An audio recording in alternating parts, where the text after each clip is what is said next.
মমতা বন্দ্যোপাধ্যায় তিনি তো দিল্লিতে আরো নিঃসঙ্গ হয়ে পড়ছেন।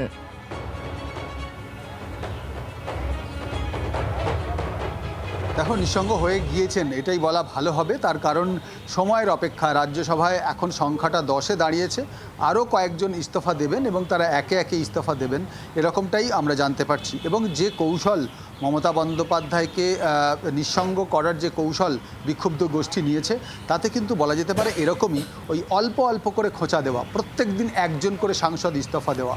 আমরা দেখলাম সুখেন্দু শেখর রায় রাজ্যসভার সাংসদ ইস্তফা দিলেন, এবং গতকাল দেখলাম সুস্মিতা দেব দিলেন, আজকে প্রকাশ চিক বড়াই। লোকসভা এবং রাজ্যসভার মধ্যে ফারাক রয়েছে।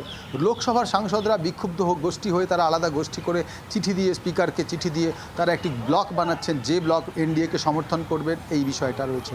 আর রাজ্যসভার ইস্তফা দেওয়ার মানে রাজ্যসভার ওই আসনটি বিজেপির হাতে চলে গেল। অর্থাৎ রাজ্যসভায় এই মুহূর্তে বিধায়কদের যা সংখ্যা বিধানসভায় তৃণমূল কংগ্রেসের, তাতে নতুন করে কোনো আসন পাওয়া সম্ভব নয়। যে কটি আসনে এক এক করে সাংসদরা ইস্তফা দেবেন, সেগুলি সবকটি বিজেপির কাছে যাবে। এবং সেই কারণেই কিন্তু খুব গুরুত্বপূর্ণ নিঃসঙ্গ হওয়াটা যে শুরু হয়েছিল সুখেন্দু শেখর রায় দিয়ে, সেই একেবারে সেই গতি সমানে চলেছে। সুখেন্দু শেখর রায় বলেছিলেন যে এইভাবে কিন্তু আরও অনেকে ইস্তফা দেবেন।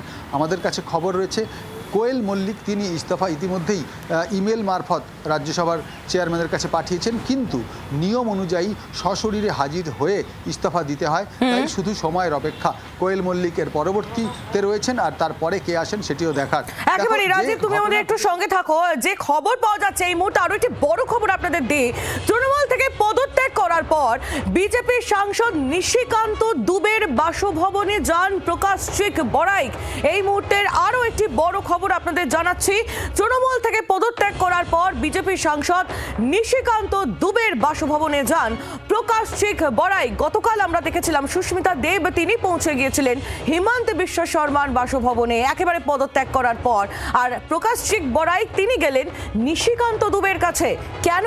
মমিতা চক্রবর্তী থেকে জেনে নিয়ে আমাদের প্রতিনিধি রয়েছেন আমাদের সঙ্গে সরাসরি। মমিতা, কি খবর?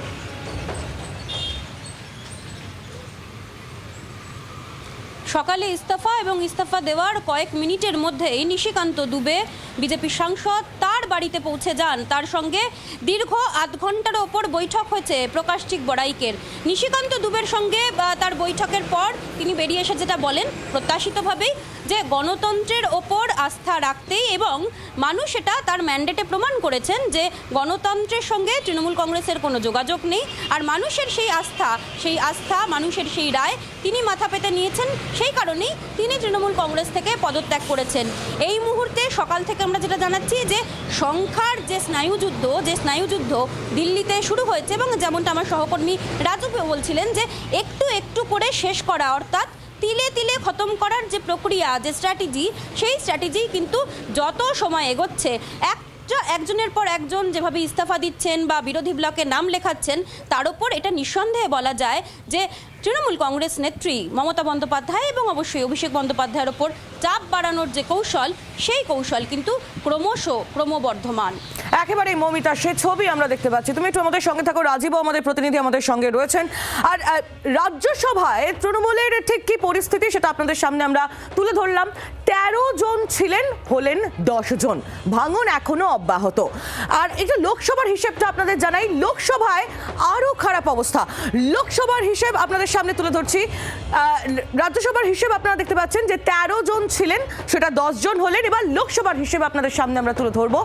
লোকসভাতে মমতা বন্দ্যোপাধ্যায় তার এখন কি অবস্থা? এই মুহূর্তে ঘড়ির কাঁটায় দুপুর 12টা 2 বাজে। আর এই সময় এই মুহূর্তে মমতার তৃণমূলে লোকসভাতে রয়েছেন 7 জন, আর বিক্ষুব্ধ তৃণমূল হয়ে গেলেন 21 জন। 20 থেকে সংখ্যাটা আরো খানিকটা, 19, তারপর 20, তারপর 21। রাজীবের কাছে চলে যাই। রাজীব, সংখ্যা তো ক্রমশ বাড়ছে।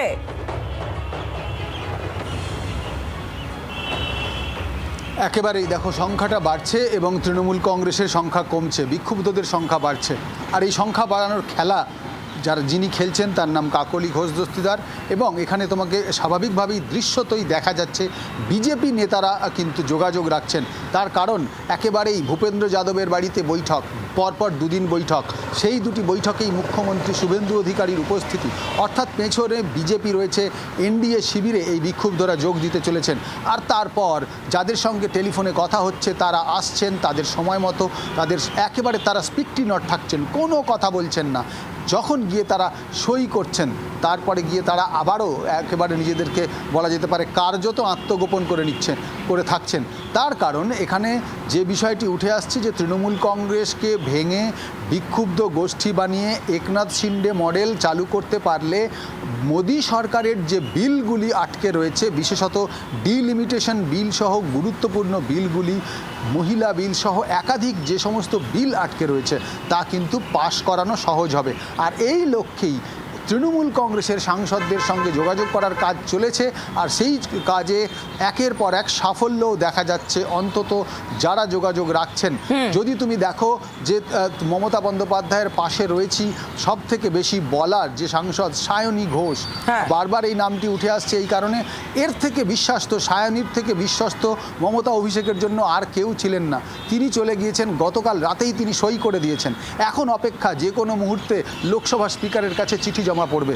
খবর পাচ্ছি আমরা লোকসভা স্পিকারের কাছে চিঠি জমা পড়তে চলেছে, যে কোনো সময় জমা পড়বে। তার কারণ হয়ে গিয়েছে নম্বর, যে সংখ্যার প্রয়োজন ছিল সেই সংখ্যা পার হয়ে গিয়েছে। একেবারে রাজীব, তুমি একটু আমাদের সঙ্গে থাকো। আর যে সংখ্যার কথা রাজীব আপনাদের জানাচ্ছিল সেই সংখ্যা এই মুহূর্তে 21-এ এসে পৌঁছেছে। আচ্ছা, যে 7 জন মমতা বন্দ্যোপাধ্যায়ের সঙ্গে রয়েছেন, অর্থাৎ হারাধনের যে 7 ছেলে এই মুহূর্তে মমতা বন্দ্যোপাধ্যায়ের সঙ্গে রয়েছেন, তারা কারা তাদের ছবিটা আপনাদের সামনে তুলে ধরছি। তাদের মধ্যে রয়েছেন অভিষেক বন্দ্যোপাধ্যায়, স্বাভাবিকভাবেই রয়েছেন কল্যাণ বন্দ্যোপাধ্যায়, মহুয়া মৈত্র। আর কারা কারা রয়েছেন তাদের ছবিও তুলে ধরবো আপনাদের সামনে। রয়েছেন সুদীপ বন্দ্যোপাধ্যায়, সৌগত রায়, কীর্তি আজাদ।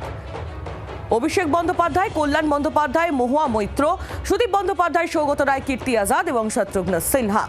এই 7 জন এই মুহূর্তে মমতা বন্দ্যোপাধ্যায়ের হারাধন।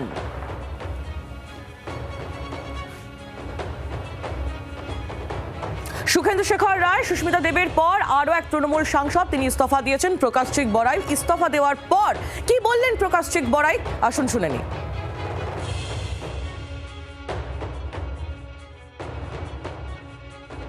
বাংলার মানুষ এভাবে রায় দিয়েছে, এ রায়কে ডেমোক্রেসি ম্যান্ডেটটাকে তো অ্যাকসেপ্ট করতে হয়।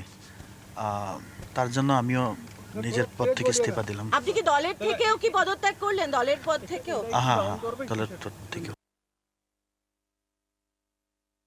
আজকে কথা হয়নি, দল থেকে করে দিয়েছেন। ওকে, থ্যাংক ইউ।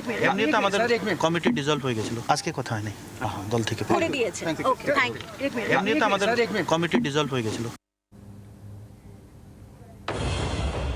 আমরা শুনছিলাম প্রকাশচিক বড়াই, তার বক্তব্য, একেবারে যে বক্তব্য এর আগের 2 সাংসদের মুখেও আমরা শুনেছি।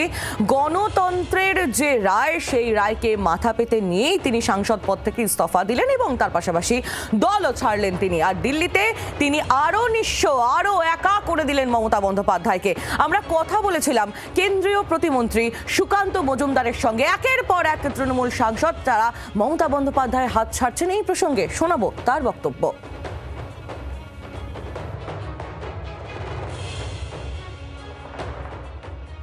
দশে নেমে এসেছে এবং এটা আস্তে আস্তে শূন্যে এবং তারপরে মহাশূন্যে যাবে। তৃণমূল কংগ্রেস দলটাই আর থাকবে কিনা আমার যথেষ্ট সন্দেহ আছে।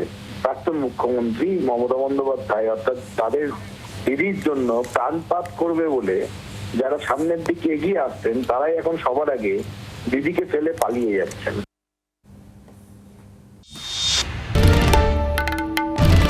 বাংলার আওয়াজ, বাঙালির আবেগ, জি 24 ঘন্টা।